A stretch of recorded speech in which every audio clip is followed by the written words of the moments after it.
धरना देने आए, क्या मुद्दा?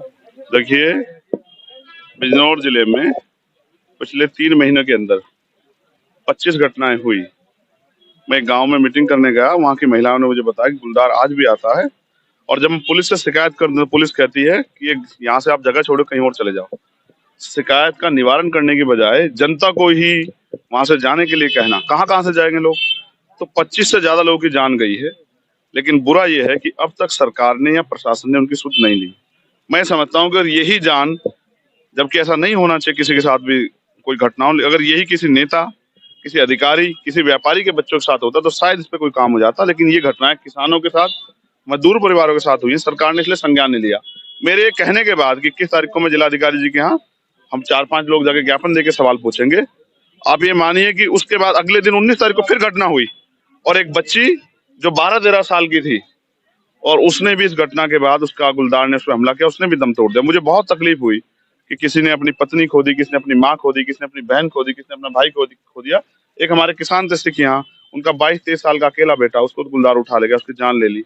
उस बाप से पूछो, उन माओ से पूछो जिन्होंने अपने 10-10 साल के बच्चे खोए हैं, और सरकार और पुलिस और एडमिनिस्ट्रेशन शांत बैठा है। मुझे ऐसा लगता है कि मेरे जैसे लोगों को यही राजनीति करनी चाहिए कि उनकी आवाज उठाएं। और हमने यहाँ मांग उठाई है कि 25 लाख रुपए का मुआवजा प्रत्येक परिवार को मिले।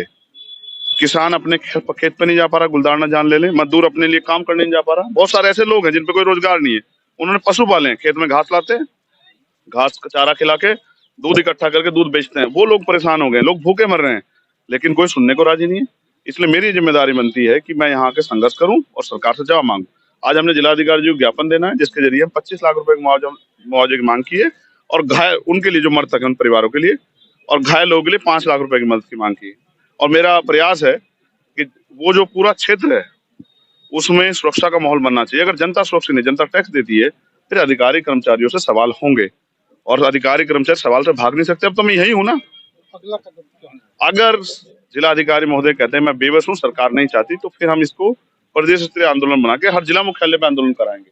और अगर उससे भी काम नहीं चला तो लखनऊ में जाके विधानसभा घेराव करेंगे। लेकिन हर कीमत पे नगीना बिजनौर के रहने वाले लोगों की जीवन सुरक्षा करना हमारी जिम्मेदारी। इस लड़ाई को हम लड़ेंगे। 2024 के लिए क्या तैयारी है आपकी?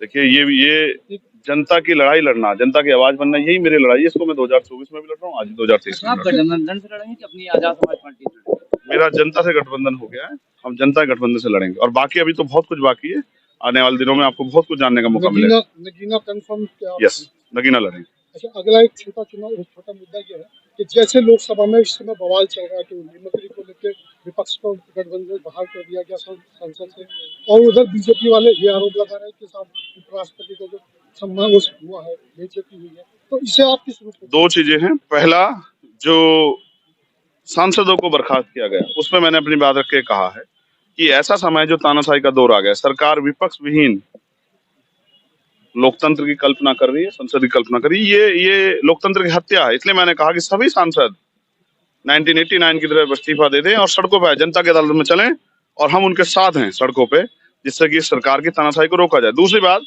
मैं उपराष्ट्रपति जी का बहुत सम्मान करता हूँ, लेकिन मैं याद दिलाना चाहता हूँ, मैं उनके, अगर उनका अपमान है तो मैं इससे बहुत आहत हूँ। लेकिन जब हमारी पहलवान बेटियों का अपमान हुआ, जब हमारी पहलवान बेटियों को घसीटा गया, तब भी सब यहीं थे। और जब 700 किसानों की जान गई, तब भी यहीं थे। जब प्रधानमंत्री एक शब्द नहीं बोल पा रहे थे, जब चुनाव आया तो हाथ जोड़ने पड़े। लेकिन पहलवान बेटे जिन्होंने देश का गौरव बढ़ाया था, वो भी शायद इसी समाज से बिलोंग करती थी।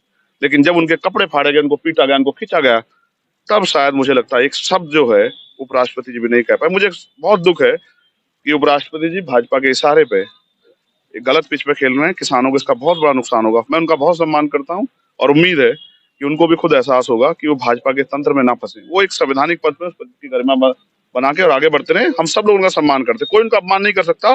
वो बहुत प्रतिष्ठित व्यक्ति हैं और समाज में और देश में उनका बहुत सम्मान। लेकिन आज वो बीजेपी के इशारे पे जो कर रहे हैं, इससे नुकसान होगा। जनता देख रही है कि किसानों की लाशों पे हंसने वाले भाजपा के लोग, पहलवान बेटियों के अपमान पे हंसने वाले भाजपा के लोग आज अपने आप कितना गौरवान्वित महसूस कर रहे हैं। तो इसलिए ये सब चीजें 2024 से जुड़ी हुई चीजें हैं, लेकिन जनता समझदार है। अभी आपने मायावती जी के लिए परिवारवाद पे सवाल किया कि उन्होंने आकाश आनंद को बना के परिवारवाद को बढ़ावा दिया। नहीं, मैं परिवारवाद की बात नहीं कर रहा हूँ। बेसिकली काशीराम साहब ने जो तैयार किया था विचारों का आंदोलन, वो कमजोर वर्गों का संयुक्त आंदोलन था। आपने उससे कमिटमेंट किए थे। नेता की ताकत होती है उसका उसका कमिटमेंट, उसका स्टैंड।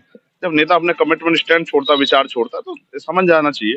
देखिए पिछले साल बहन जी ने कहा कि वो भी बहुत मजबूत है, 20 साल कहीं नहीं जाने वाले, 20 साल तक वही राजनीति करेंगे। अचानक क्या हुआ 1 साल में कि आपने उत्तराधिकारी घोषित कर दिया? तो मैं समझता हूँ उन्होंने, उनको खुद महसूस हो गया कि आज की राजनीति में वो फिट नहीं बैठ रही है, और चंद्रशेखर आजाद को रोकने के लिए जितने प्रयास कर लो। मैं इससे नहीं घबराता हूँ, मैं उनका धन्यवाद देता हूँ, और मैं उनसे कहूंगा कि वो आराम करें। उनके हम चंद्रशेखर और बहुत सारे लोग देश में निकले हुए हैं जो भारतीय संविधान की भी रक्षा करेंगे, लोकतंत्र की भी, और प्रयास करेंगे कि भाजपा के इस गुंडा राज को खत्म किया जा सके। धन्यवाद।